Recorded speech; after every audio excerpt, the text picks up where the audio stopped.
Dans cette vidéo, je vous propose de traiter ensemble un projet de data science et j'aimerais que vous vous concentrez plutôt sur la problématique que je vais vous expliquer et aussi sur le processus qu'on va suivre pour traiter ce projet. Ne vous concentrez pas forcément sur le code parce que le code en réalité, ce n'est pas le plus important dans un projet de data science ou de machine learning. Et même en entreprise, lorsque vous arrivez à décrocher un emploi, on sait que de toute façon, vous allez arriver plus ou moins à écrire du code et même du code propre. Parce qu'aujourd'hui, avec tous les outils d'intelligence artificielle qui sont développés de part et d'autre, écrire du code, ce n'est pas forcément difficile. Et vous pouvez d'ailleurs vous perfectionner rapidement. Donc, la technique en elle-même n'est pas compliquée. Mais ce sur quoi l'entreprise vous attend réellement, c'est votre capacité à comprendre la problématique business. C'est votre capacité à poser les questions qu'il faut aux experts métiers afin de comprendre réellement le problème qui vous pose, le problème qu'ils veulent que vous résolvez en utilisant les données et les outils de data science. Et après avoir compris ce problème, vous allez utiliser un workflow. Et il y a un workflow standard utilisé en data science qui part de la collecte jusqu'à jusqu'au déploiement, dans certains cas, d'un problème et d'un modèle de machine learning et, et à la conclusion avec les résultats. Je vais vous présenter dans ce projet un exemple de workflow à suivre lorsque vous voulez traiter un projet de data science. Et donc, commençons par présenter la problématique. J'aimerais qu'on travaille aujourd'hui sur les données relatives à la qualité des vins. Et j'ai précédemment réalisé sur cette chaîne YouTube un tutoriel concernant le reporting avec Python, comment vous pouvez automatiser votre reporting avec Python. Et dans ce tutoriel, j'ai utilisé ces mêmes données que je vais utiliser aujourd'hui. Mais aujourd'hui, nous allons créer un modèle de machine learning pour prédire le score de qualité d'un vin. Alors, quelle est la problématique qu'on veut résoudre en réalité? J'aimerais que vous suivez attentivement parce que la compréhension de la problématique business, je le redis encore, est la chose la plus importante pour un data scientist. Parce que si vous ne comprenez pas le problème que vous voulez résoudre, comment vous voulez le résoudre? Comment vous allez identifier les voies et moyens de le résoudre? C'est impossible. Un problème bien diagnostiqué est à moitié résolu, dit-on. Et donc, j'aimerais que vous suivez attentivement. Ne zappez pas la vidéo pour rentrer directement dans la partie code. Suivez attentivement la problématique parce qu'elle va vous donner des idées. Vous allez comprendre que la data science n'est pas si extraordinaire qu'on le veut penser. Vous allez pouvoir appliquer cette même méthodologie que je vais vous montrer au cours de ce projet dans votre activité, dans votre service. Peut-être vous travaillez dans un laboratoire, peut-être vous travaillez dans une entreprise, dans une industrie. Ça va vous donner des idées et vous allez leur proposer des choses en utilisant les outils de data science. Donc, concentrons-nous sur la problématique. Quelle est la problématique aujourd'hui? La problématique concerne la production du vin et précisément la qualité d'un vin. Vous savez quoi? Le vin, c'est une question d'argent. Le chiffre d'affaires des producteurs, des pays producteurs de vin dans le monde s'élève à des centaines de milliards d'euros par an. Donc, c'est une histoire d'argent. Et en tant que producteur, si vous ne faites pas bien les choses, vous risquez de perdre beaucoup d'argent dans ce business. Surtout si votre vin n'est pas certifié de bonne qualité. Alors, qu'est-ce que je veux dire par là? Comme tout produit alimentaire destiné donc à la consommation humaine, ce produit doit être certifié. On doit se rassurer de sa qualité. C'est très important pour que le consommateur ne voit pas sa santé détériorer après avoir consommé un tel produit. Donc, le vin aussi ne, ne fait pas exception à la règle. Le vin doit être certifié. Donc, si vous êtes producteur de vin, votre vin doit être certifié. Et on vous attribue un score de bonne qualité. Alors, si vous produisez un vin qui n'est pas certifié de bonne qualité, ça veut dire que vous avez perdu tout votre argent. Parce que vous avez perdu la production, tout ce que vous avez dépensé comme argent pour la main-d'œuvre. Vous aurez tout perdu. Donc, c'est beaucoup d'argent. Et il y a un adage qui dit souvent, quand vous êtes milliardaire et que vous voulez venir passer de milliardaire à millionnaire, il suffit de créer un business de vin. C'est un adage qui dit ça. Donc, vous voyez à quel point la production de vin, c'est un business rentable, c'est un business lucratif, mais aussi c'est un business dangereux parce que vous pouvez tout perdre. Vous pouvez perdre beaucoup d'argent. Donc, c'est ça le problème en fait qu'on va essayer de résoudre. Le problème majeur, c'est la certification du vin qui empêche sa falsification illégale et qui assure sa qualité. La certification des vins est souvent évaluée par des tests physico-chimiques et sensoriels. Actuellement, l'analyse sensorielle est effectuée par des dégustateurs, ce qui est clairement une approche subjective. Donc, en clair, vous avez des individus qui vont venir et vont goûter votre vin. Ce sont des connaisseurs, hein, des professionnels. C'est quelque chose qui s'apprend au fil des années et qui vont certifier votre vin. Mais cette approche, elle est subjective parce que, voilà, euh, vous ne savez pas ce qu'il a mangé précédemment et quand lui va goûter votre vin, voilà, il peut trouver que ce n'est pas bon, que ça n'a pas bon goût, etc., etc. Donc, c'est subjectif. De plus, les relations entre l'analyse physico-chimique et sensorielle ne sont pas encore entièrement comprises. Et comment donc améliorer d'une part la certification du vin qui assure sa qualité en utilisant une approche beaucoup plus scientifique et d'autre part, comment aider les producteurs à anticiper sur la qualité de leur vin et ainsi avoir de meilleurs chiffres d'affaires. C'est ça la problématique. Et c'est ça que nous allons résoudre en utilisant des techniques de machine learning, des techniques de data mining. Et donc, dans ma vidéo sur le reporting avec Python, nous avons réalisé une analyse exploratoire de cette donnée-là. Donc, nous avons fait un data mining qui nous a permis de récupérer des informations. Et donc, dans cette vidéo, nous allons compléter cette analyse en créant un modèle de machine learning qui sera capable de prédire le score de qualité d'un vin. Parce que en appliquant les techniques de data mining et de machine learning sur les données physico-chimiques du vin, on peut d'une part extraire de cette donnée brute des informations utiles permettant de comprendre la relation entre les paramètres physico-chimiques du vin et sa qualité. Et d'autre part, on pourra aider les producteurs à anticiper sur la qualité de leur vin. Parce qu'en production, qu'est-ce qui se passe? On va créer un échantillon d'abord. On va tester cet échantillon en laboratoire. On va voir si ça répond à la qualité qu'on veut. Et si ça répond aux normes, on va maintenant produire en masse à l'échelle. C'est ce qui se passe. Donc, notre modèle pourra aider le producteur à prédire le score de qualité de cet échantillon de vin. Et si le score est bon, et le modèle sera fonction des paramètres physico-chimiques. Et donc, il pourra ajuster à sa guise ces paramètres physico-chimiques-là, il pourra les ajuster afin d'avoir un vin de très très bonne qualité. Donc, avant d'aller produire en masse, il aura déjà un échantillon de très bonne qualité qui pourra produire à l'échelle. Donc, voilà, chers amis, la problématique que je vous propose et l'objectif réel est de trouver les attributs nécessaires pour fabriquer un vin de qualité afin d'aider les producteurs à optimiser leurs efforts. Donc, notre objectif, le résultat de notre modèle, va nous conduire à trouver les variables importantes sur lesquelles un producteur de vin peut jouer pour améliorer considérablement la qualité de son vin. Voilà, chers amis, j'espère que vous avez compris la problématique. Gardez ça en esprit sur ce que nous allons faire par la suite. Quand vous êtes en entreprise et on vous explique la problématique business à résoudre, posez des questions. Et vous devez notamment poser les questions sur le résultat attendu. C'est très important. Quel résultat on attend à la fin de ce processus-là? Il faut que ça soit clair.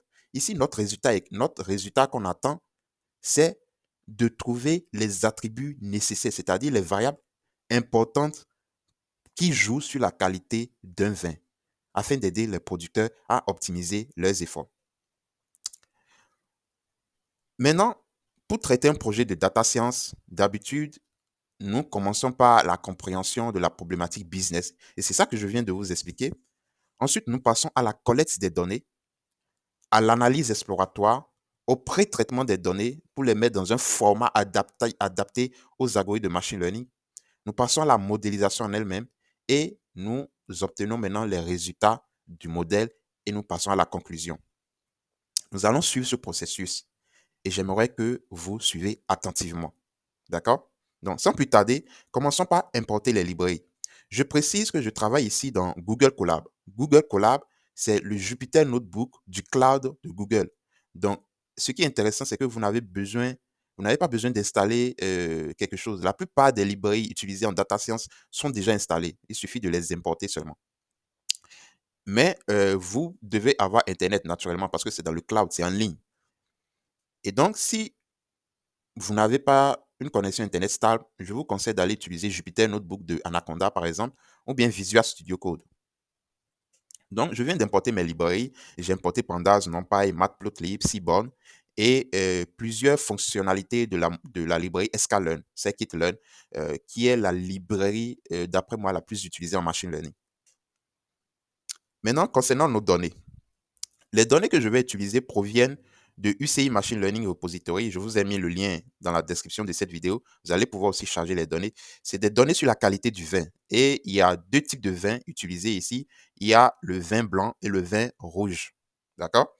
Et il s'agit de deux ensembles de données liées aux variantes vin rouge, vin blanc au Portugal. D'accord?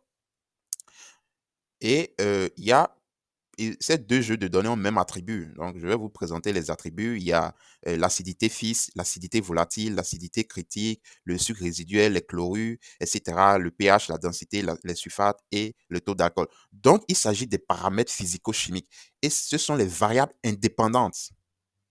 D'accord? Donc, c'est des paramètres qui sont mesurés au laboratoire.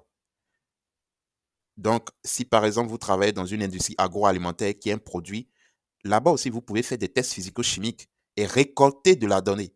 Et qu'est-ce que vous pouvez faire avec cette donnée? Vous pouvez utiliser des techniques de data mining ou bien même du machine learning pour avoir plus d'informations, gagner plus d'informations sur votre produit et sur votre activité.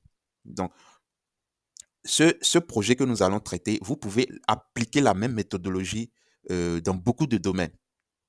Et la variable dépendante ou variable d'intérêt, ce qu'on appelle variable cible, c'est la variable quality qui représente la qualité. C'est le score de qualité. C'est une variable numérique qui a une échelle allant de 0 à 10 qui correspond respectivement à une qualité très mauvaise à une qualité excellente. Donc 0, c'est que c'est très mauvais. 10, c'est que c'est excellent.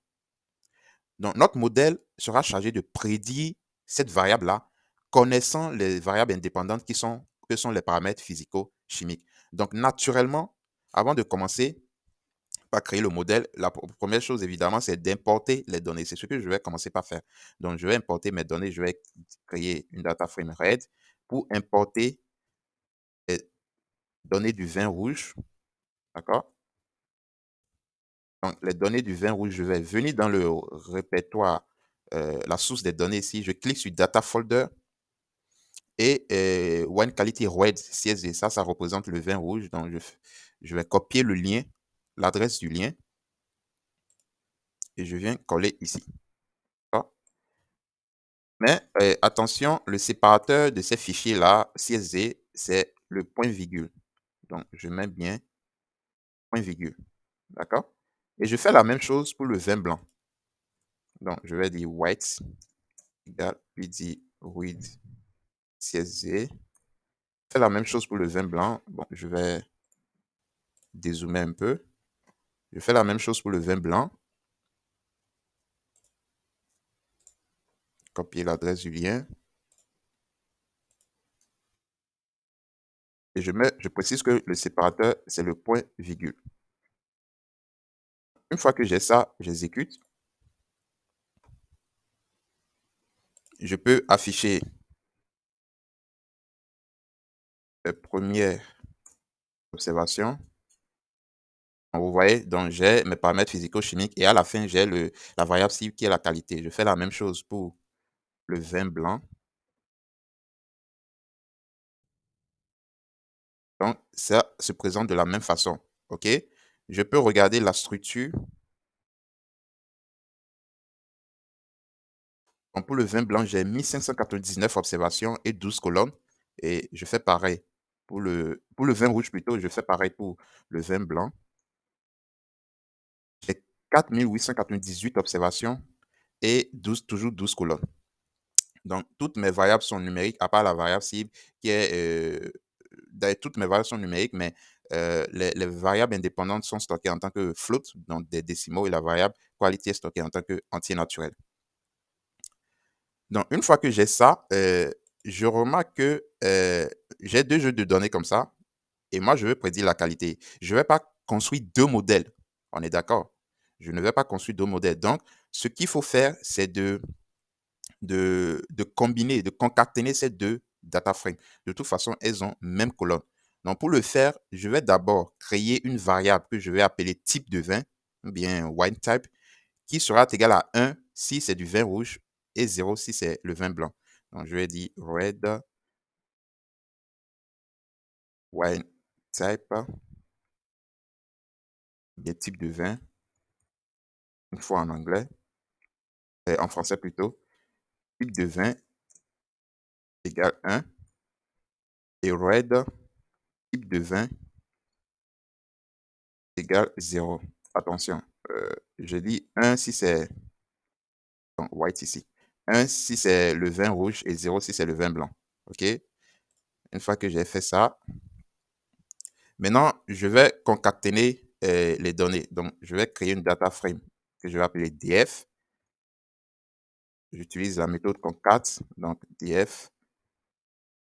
Je vais mettre le vin rouge au-dessus et le vin blanc dessous. OK? Voilà. Tout simplement comme ceci. Je fais df head. Déjà, je peux tout afficher.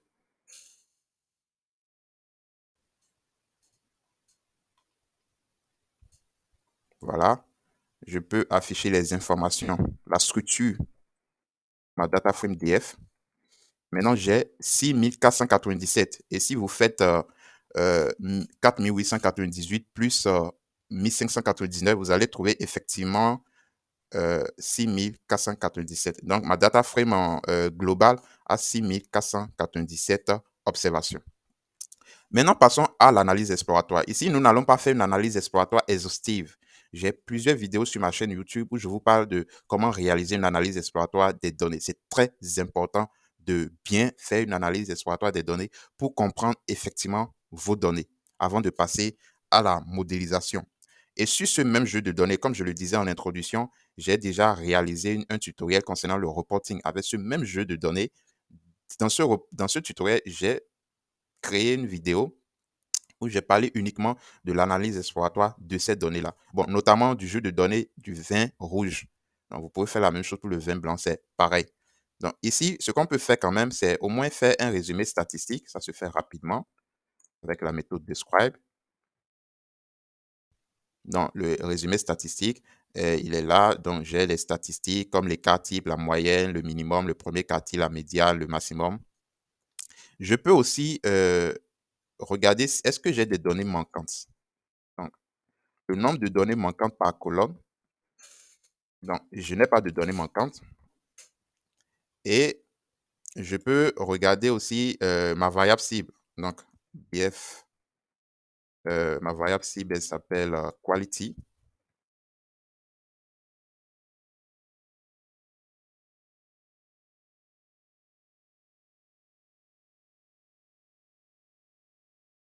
Voilà les différentes modalités de cette variable et leur fréquence. Donc, dans ce jeu de données, euh, j'ai pratiquement 43% des échantillons de 20 qui ont un score égal à 6. D'accord? Voilà, ça c'est une information quand même qui peut être intéressante.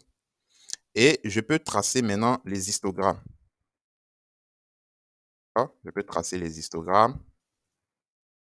Si je fais df hist, il va me tracer tous les histogrammes.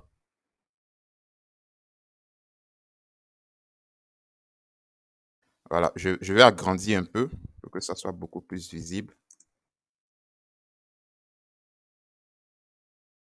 11, 11.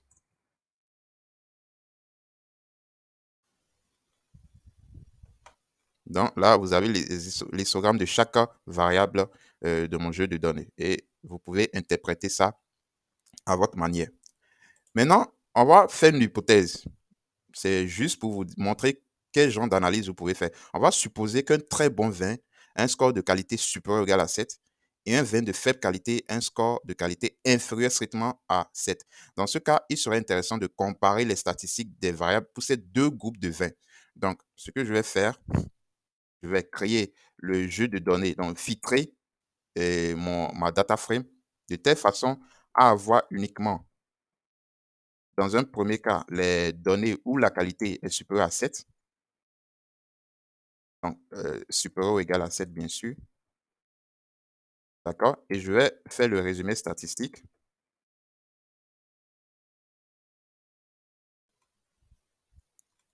Et je fais la même chose, donc vous faites les interprétations, hein, et je fais la même chose pour voir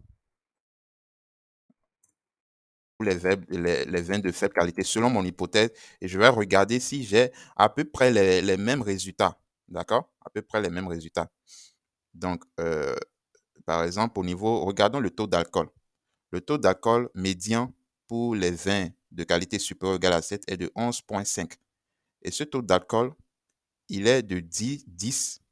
Taux d'alcool médian, il est de 10 pour les vins de faible qualité, selon notre hypothèse. Donc, ça veut dire que la variable taux d'alcool quand même joue beaucoup sur la qualité d'un vin. On est passé de quand même 11,5 à 10, d'accord? Et ce produit-là, c'est le vin, voilà, c'est vrai qu'il y a des vins sans alcool, mais en tout cas, avec ce résultat, on peut dire que le taux d'alcool, quand même, c'est quelque chose qui va jouer beaucoup dans la qualité d'un vin. Regardons le pH, par exemple. 3,2 pour le pH médian et 3,2 aussi, pratiquement pour le, le, le pH au niveau des vins de très bonne qualité. Donc, le pH n'a pas l'air d'être une variable très déterminante dans la qualité d'un vin. Donc, ça, c'est des interprétations que vous pouvez déjà faire même avant de réaliser votre modèle. Et pour ceux qui ont suivi la vidéo sur le reporting avec Python, où j'ai utilisé les données sur le vin rouge, vous allez vous rendre compte qu'on a déjà pu obtenir beaucoup d'informations utiles. C'est pour vous dire qu'en réalité, ce n'est pas tout projet qu'on règle par un modèle de machine learning. En data science, vous n'allez pas passer votre vie à créer des modèles de machine learning. C'est pour ça, euh, de plus en plus, j'exhorte les personnes qui regardent mes vidéos, en tout cas ceux qui veulent rentrer dans le monde de la data, à ne pas trop se focaliser sur le machine learning, le deep learning. Focalisez-vous sur l'analyse de données toute simple. Parce que cette analyse de données va vous permettre d'avoir des informations déjà utiles pour l'entreprise. Et c'est fondamental. Donc, en réalité, vous allez voir que le résultat auquel nous allons parvenir avec notre modèle de machine learning, nous avons ce résultat-là avec une analyse de données. Pour ceux qui ont suivi la vidéo sur le reporting, et d'ailleurs, je vous invite à aller sur les vidéos sur le reporting avec Python, ça va vous aider. Et vous allez comprendre comment automatiser la création de vos rapports PDF pour restituer les résultats de vos analyses de données. Maintenant, on peut créer aussi la matrice de corrélation. Donc, par exemple, si je veux calculer les corrélations de variables, je fais tout simplement dfcore, d'accord? Si j'exécute, donc ça va me donner la matrice de corrélation entre variables. Donc, la diagonale ici, c'est 1, bien entendu. Et de part et d'autre, j'ai les coefficients de corrélation de Pearson. Donc, je peux créer un heatmap donc, avec Seaborn heatmap en utilisant cette matrice de corrélation, bien sûr.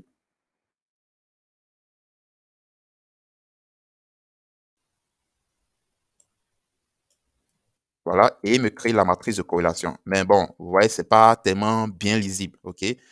Moi, je vous propose un code tout simple qui vous permet de rendre ça bien lisible. Donc, voici le code en question. Voilà. Si j'exécute, vous allez voir que là, la lecture se fait beaucoup plus facilement. Donc ici, vous avez la matrice de corrélation ici qui est bien jolie. Vous avez les coefficients à l'intérieur des cases et vous pouvez regarder les variables qui sont fortement corrélées, et soit positivement, soit négativement. Voilà. Donc, voici une petite analyse exploratoire qu'on peut faire ici. Nous allons maintenant entamer la partie pré-traitement pour mettre les données dans un format adéquat à nos algorithmes de machine learning.